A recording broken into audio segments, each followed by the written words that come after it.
Yang pertama, filsafat cukup.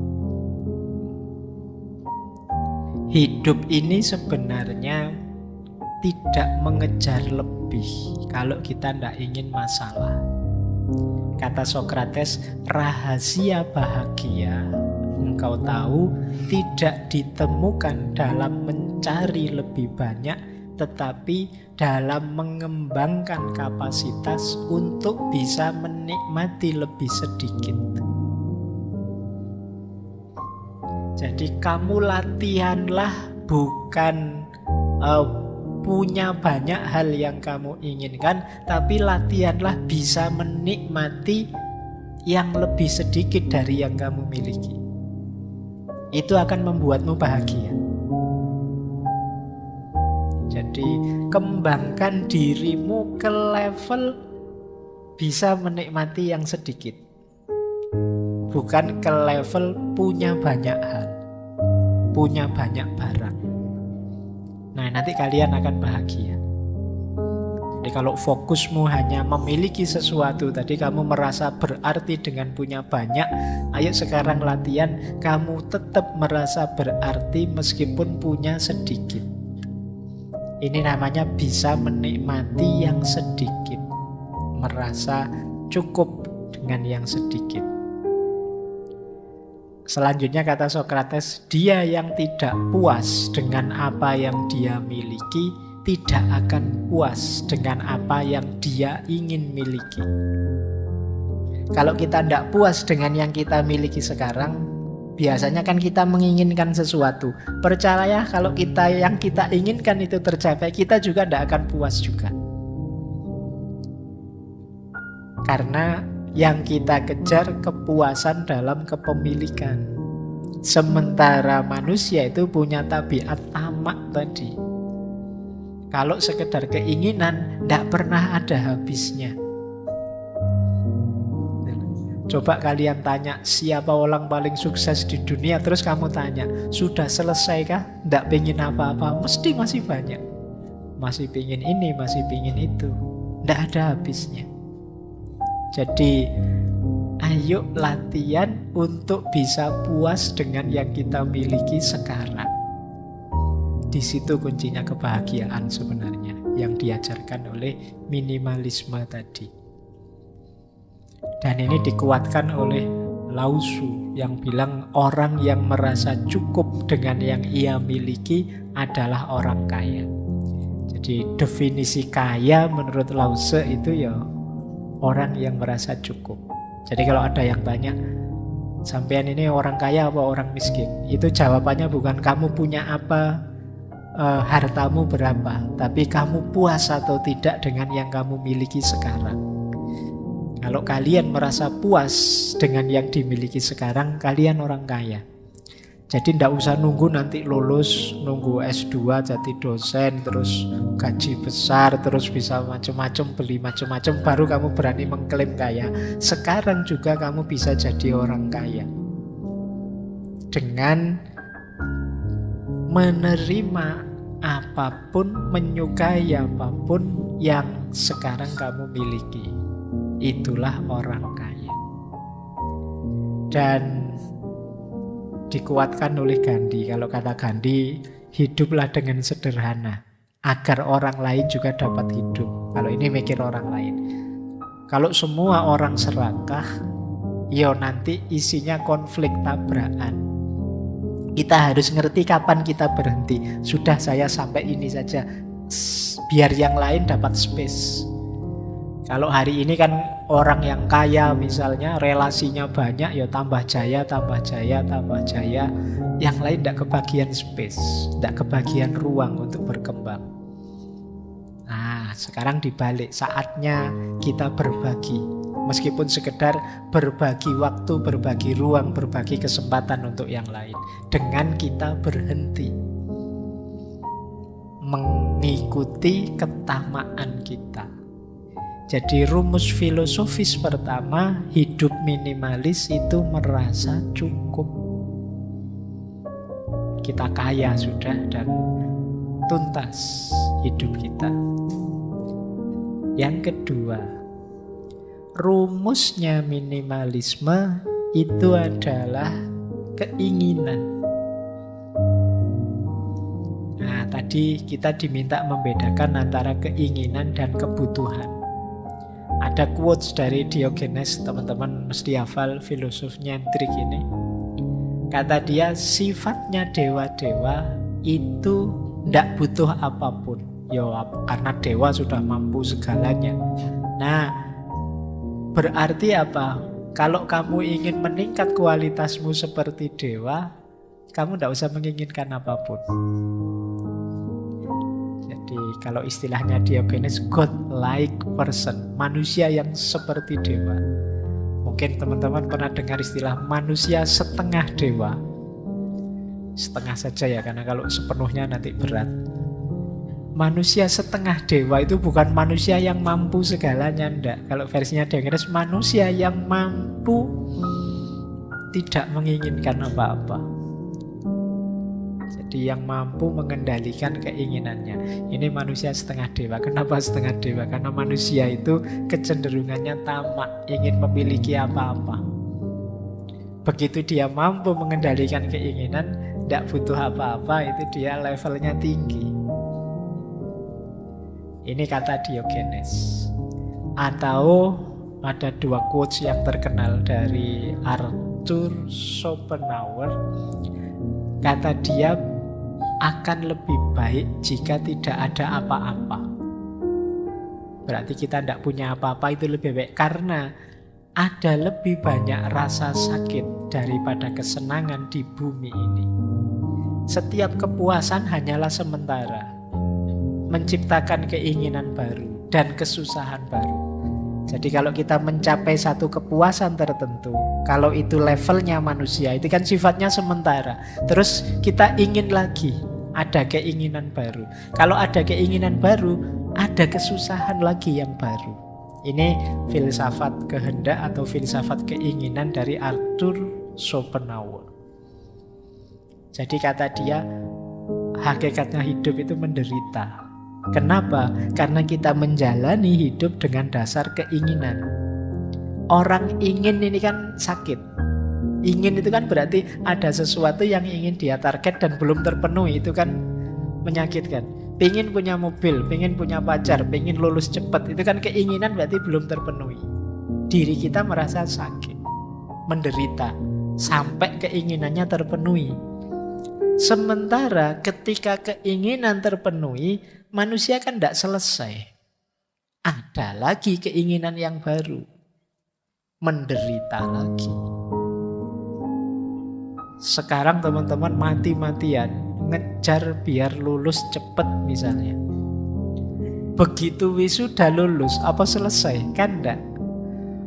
Ingin segera dapat kerja Pak, ingin segera ketemu jodoh Pak, ingin segera ketemu jodoh bener nikah. Apa selesai urusan? Masih panjang ceritanya, masih banyak keinginan-keinginan yang baru. Jadi hidup ini rentetan dari keinginan ke keinginan. Sementara keinginan itu sesuatu yang menyakitkan. Berarti hakikatnya hidup ini ya penderitaan. Itu versinya Arthur Schopenhauer. Padahal bahkan di balik kesuksesan, di situ ada penderitaan. Kalau kalian mengalami sukses tertentu, jangan lupa ada sisi penderitaan di situ. Baik penderitaan dalam proses menginginkannya maupun mungkin ada hal-hal lain. Di situ ilustrasinya Arthur Schopenhauer, penderitaan hewan yang dimakan selalu lebih besar daripada kesenangan hewan yang makan. Nah, ini maksudnya apa? Ketika kita menaklukkan sesuatu, itu kan ada yang ditaklukkan. Kita menaklukkan itu menang, senang. Tapi yang ditaklukkan ini rasa sakitnya lebih besar daripada senangnya kita yang menang. Jadi logikanya orang hidup kan kadang pakai logika kalah menang. Padahal kita mengejar kemenangan sementara kita lupa. Saya mengejar kayak tadi, lulus tercepat terbaik. Wah, kamu mati-matian nilaimu A terus. Kamu nggak pernah memperhatikan, ini loh temanmu E terus nilainya. dia pontang-panting ngejar kamu ndak bisa-bisa. Dia kalah terus. Nah misalnya. Nah ini kan hidup yang kalah menang. Penderitaan yang kalah itu jauh lebih besar daripada kesenangan yang menang. Kenapa kesenangan itu kecil saja? Karena kesenangan itu melahirkan keinginan yang baru. Ndak lama terus jadi penderitaan. Nah ini gayanya Arthur Schopenhauer. Berarti apa kuncinya bahagia? Kalimat pertama itu. Kalau gitu ya lebih baik ndak usah apa-apalah. Ndak usah ingin macam-macam. Tambah masalah. Nah itu dasar filosofinya minimalis. Oke, saya lanjutkan.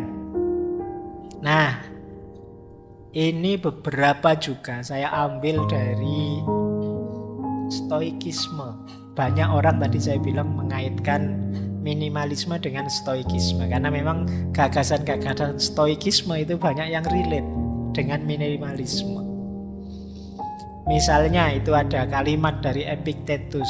Kekayaan itu tidak terdiri dari memiliki banyak harta, tetapi memiliki sedikit keinginan. Nah ini tadi sudah dijelaskan ya cirinya orang kaya. Terus kebalikannya kata Seneca, bukan orang yang memiliki terlalu sedikit, tetapi orang yang menginginkan lebih, itulah miskin.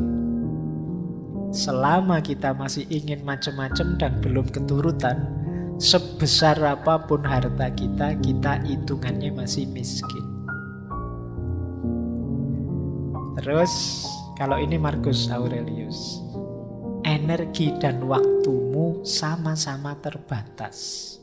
Jadi jangan sia-siakan mereka pada apa yang dilakukan, dipikirkan, dan dikatakan oleh orang-orang yang tidak penting dalam hidup.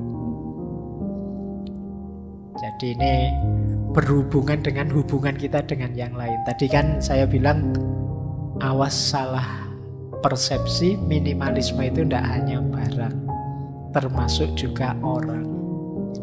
Kalau di antara keinginan kita adalah disenangi semua orang, dipuji semua orang, dan kita mati-matian menuju ke sana, kalau versinya Marcus ini ya kita sedang memboroskan energi dan waktu kita. Eman-eman. Ayo kita gunakan saja untuk yang manfaat. Biarlah ada orang tidak setuju, tidak suka, asal kita yakin ini baik kok. Asal kita yakin ini sudah benar menurutku, jalan saja. Kenapa ya kalau kita ngeladeni komennya orang, kata-katanya orang, tidak ada habisnya. Tidak mungkin semua orang seneng. Tidak mungkin.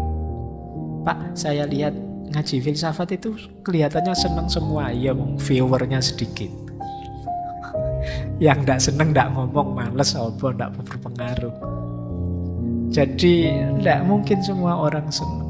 Pasti ada yang tidak seneng. Ya kalau ngaji filsafat mungkin yang tidak seneng tidak ngomong juga, tidak keluar juga. Ya mereka tidak seneng gitu aja. Jadi tidak usah fokus ke sana. Kalau mikir ke sana nanti jangan-jangan waktu dan energimu habis untuk yang tidak penting. Pernah tidak kalian habis posting sesuatu terus bolak-balik kamu tengok yang nge-like berapa ya? Yang sudah nonton view berapa ya? Kalau kamu sering begitu ya kemungkinan energi dan waktumu habis. Sudah, kalau kamu anggap postinganmu penting, posting saja. Selesai. Terserah orang apresiasi atau malah buat kontroversi, ngeritik, ya monggo saja. Tapi saya tahu yang saya posting ini baik. Nggak usah ngukur komentarnya orang dan lain sebagainya. Nah, ini nasihatnya Marcus. Bersih-bersihnya juga, ini termasuk contoh bersih-bersih orang lain yang nggak penting. Maka dilanjutkan oleh Marcus dengan memprioritaskan hal-hal yang tepat, keluarga, teman, usaha, kesejahteraan, engkau akan menemukan kepuasan dan harmoni. Jadi kalau tadi sudah bersih semua, barang yang tidak penting, teman yang tidak penting, situasi yang tidak penting sudah bersih, di situ kita ketemu harmoni dan kepuasan dalam hidup. Baik, ini filosofi selanjutnya. Nah, filsafat minimalisme lagi berhubungan dengan menemukan yang lebih hakiki dan berguna. Jadi tadi intinya kan ini sebenarnya, kenapa sih harus dibersihkan, dibuang, diseleksi, dibagikan? Karena tidak hakiki atau tidak berguna. Kata William Morris, jangan engkau memiliki barang yang tidak kau ketahui gunanya atau tidak kau yakini keindahannya. Jadi parameternya dua malah nih, guna dan keindahan.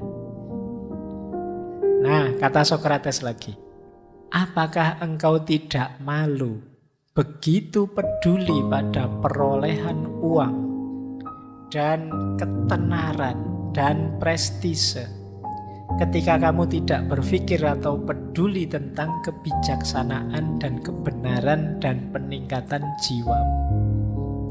Kita itu sering lebih nganggap penting uang, ketenaran, prestise. Prestise itu berarti gengsi. Ketenaran ya nama besar di tengah masyarakat.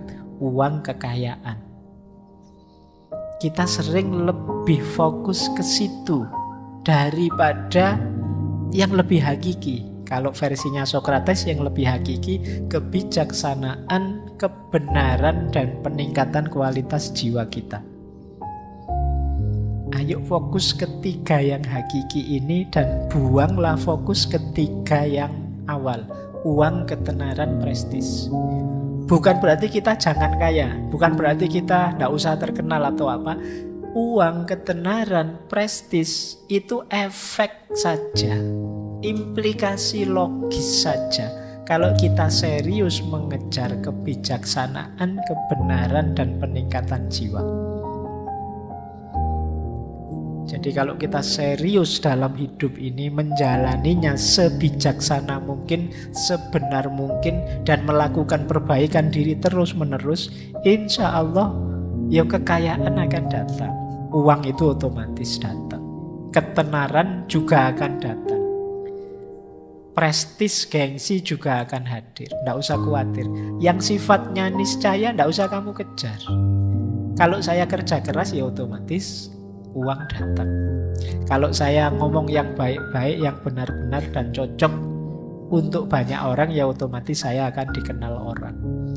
Kalau saya melakukan yang baik-baik terus, ya otomatis punya nama baik di tengah masyarakat sudah. Itu implikasi logis. Tidak harus kamu jadikan target. Nah, ada lagi quotes, isi hidupmu dengan pengalaman, bukan barang. Miliki banyak cerita untuk dikisahkan, bukan barang untuk ditampilkan. Jadi alih-alih ngumpulin barang, yuk ngumpulin pengalaman. Tambah pengalaman sebanyak mungkin, biar nanti ada yang diceritakan untuk generasi yang akan datang.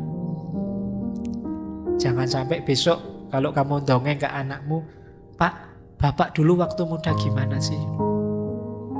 Gimana ya Le, ya Bapak yo biasa-biasa saja, tidak ada ceritanya, itu kan ya tidak enak. Yuk bikin cerita, tulislah dongengmu yang luar biasa, biar bisa dikisahkan pada anak-anakmu. Bapak pernah ini loh, pernah itu dan lain sebagainya. Jangan sampai bingung sendiri kamu. Yo bapak yo sekolah, terus kerja, terus kawin, terus kamu lahir. Cokopet ceritanya.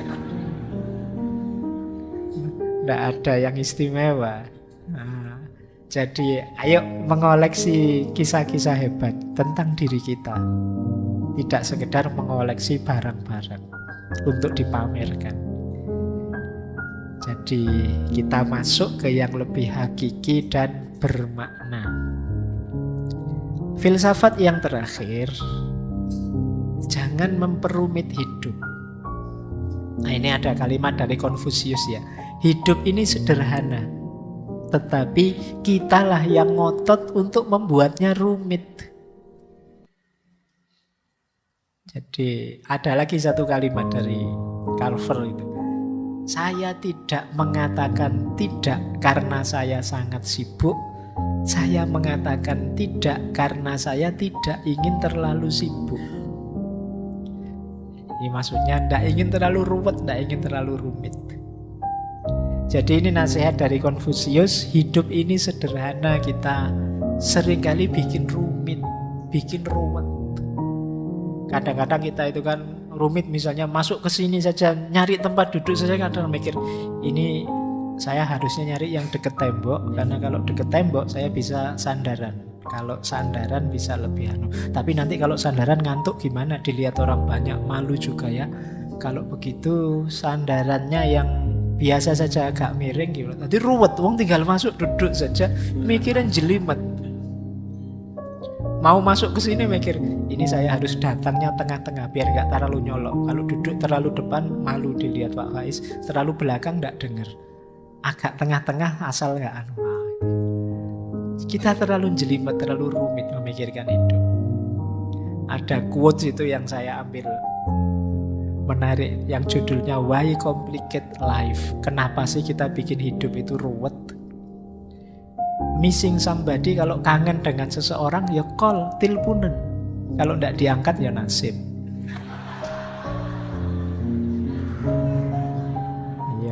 Ya tapi kan kamu lega daripada bolak-balik rindu neng yo. Kamu sakit sendirian. Wanna meet up, ingin ketemu ya diundang. Kalau dia tidak datang ya tidak apa-apa. Tapi kan diundang tidak datang ya sudah. Kalau kamu ingin dipahami orang ya jelaskan. Kalau kamu punya pertanyaan ya tanyakan. Kalau kamu tidak suka bilang saja. Kalau kamu suka ya ucapkan. Kalau kamu ingin sesuatu minta. Kalau kamu cinta seseorang katakan. Ya kan? Wong tinggal bilang aja, cik ruwet deh kamu itu. Ya kan? Tinggal bilang aku suka, aku senang, aku cinta. Selesai, urusan ditolak tidak ditolak belakangan. Tapi kan kamu lega sekarang. Sudah bilang. Kadang-kadang kan kamu mikir terus ini, aduh gimana ya, rasa ini ku bawa kemana. Ya salahmu dewe. Kamu bikin ruwet hidupmu sendiri. Nah, minimalis juga begitu prinsipnya. Sederhana saja, simple saja. Tidak usah terlalu dibikin ruwet. Tidak lulus kuliah ya diulang. Kan selesai. Kamu mikir panjang-panjang ya aslinya tidak lulus ya gimana lagi. Ya kan? Lapar ya makan, haus ya minum, kan gitu. Pak saya pingin puasa Pak, tapi tidak kuat, khawatir sakit ini sakit itu dan lain sebagainya. Ya sudah, kalau tidak kuat kan banyak konsesi-konsesi. Agama saja ngerti, tidak dibikin ruwet. Saya sholat tidak kuat berdiri ya duduk, tidak kuat duduk ya berbaring. Tidak kuat berbaring ya pakai isyarat. Itu kan mikirnya simple, tidak ruwet. Kita yang suka membuat ruwet apa-apa banyak hal. Jadi mau apa saja diskusi dulu panjang lebar. Akhirnya kegiatan tidak jalan-jalan. Rapat lama-lama keputusannya kita rapat lagi ya. Wah. Lah terus tadi rapat itu ngomong apa kok terus rapat lagi. Jadi itu kita suka memperumit persoalan. Yuk mikir simpel saja, jangan rumit-rumit. Biar tidak habis waktu, biaya, tenaga, energi untuk yang tidak penting. Nah tentang yang ini boleh nanti dibuka ketika kita membahas overthinking. Overthinking itu jenis ketika kita memperumit sesuatu yang sebenarnya simple. Terakhir, ini sebenarnya trailer untuk minggu depan. Jadi minggu depan itu versi gaya hidup asketik. Gaya hidup asketik itu seperti minimalis, tapi lebih jauh dengan cara berpikir yang berbeda. Jadi agak menjauh dari dunia dengan pola religiusnya sendiri. Itu gaya hidup minimalis. Jadi di situ saya sebut bahwa gaya minimalis ini sebenarnya ada di hampir semua agama dan diteladankan oleh banyak pemuka agama. Nabi Muhammad itu kan tidak kaya raya. Nabi Isa tidak kaya raya. Banyak tokoh-tokoh yang tidak kaya raya.